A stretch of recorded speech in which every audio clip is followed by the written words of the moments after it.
Данил Медведев стал победителем итогового турнира Ассоциации теннисистов-профессионалов, который прошел в Лондоне. В финале турнира россиянин со счетом 4-6, 7-6 и 6-4 обыграл третью ракетку мира австрийца Доминика Тима.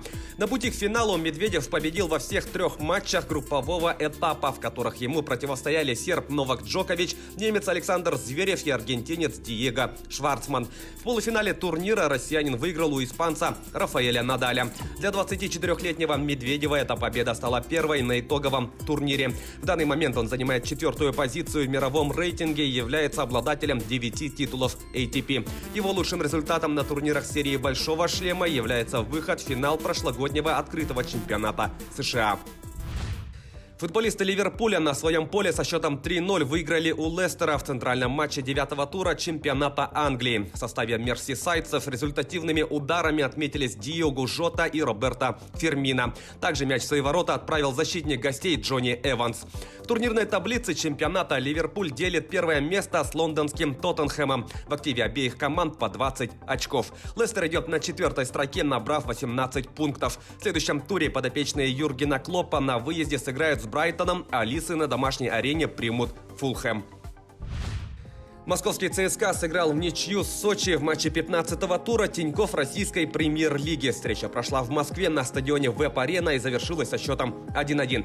Счет в матче на 5-й минуте открыл полузащитник армейцев Арнар Сигурдсон. Ответный гол на 23-й минуте забил нападающий гостей Никита Бурмистров. Его одноклубник Артур Юсупов в первом тайме также отметился точным ударом, но взятие ворот было отменено после просмотра системы ВАР.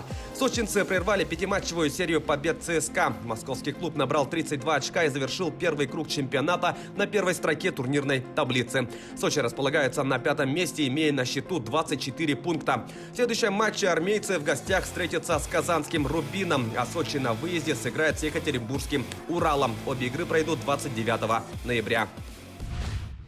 Московская «Динамо» в гостях обыграла Челябинский «Трактор» в матче регулярного чемпионата континентальной хоккейной лиги. Игра завершилась со счетом 5-2. В составе победителей дублем отметился Дмитрий Яшкин. По одной шайбе забросили Данил Тарасов, Михаил Чайковский и Оскар Линдберг. У хозяев льда отличились Вячеслав Основин и Артем Шварев. Бело-голубые одержали третью победу к ряду и занимают 4-е место в таблице западной конференции, набрав 34 очка. Челябинцы идут 5-ми на востоке, имея в активе 40 баллов. В следующем матче «Динамо» отправится в гости к хельсинскому «Йокериту», а «Трактор» на своей арене примет екатеринбургский «Автомобилист».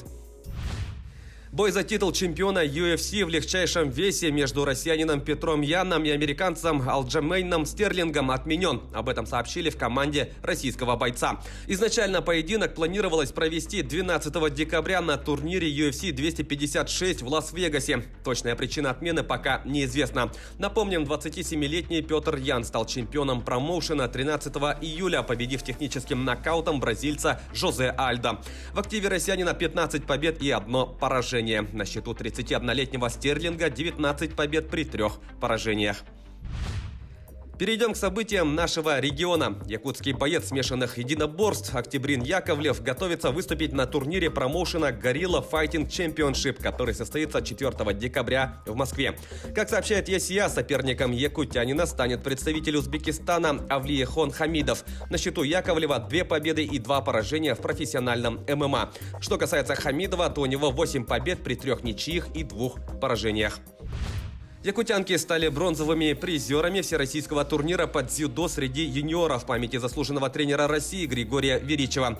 Соревнования прошли в Челябинске. В весовой категории до 70 килограммов на 3-ю ступень пьедестала взошла Надежда Татарченко. В малом финале якутянка выиграла у Людмилы Налетовой из Свердловской области.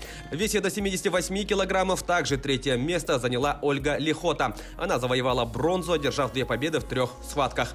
Таким образом, якутские спортсменки на этом турнире стали обладательницами 3 медалей. Ранее золото в весе до 52 килограммов завоевала Карина Ефимова.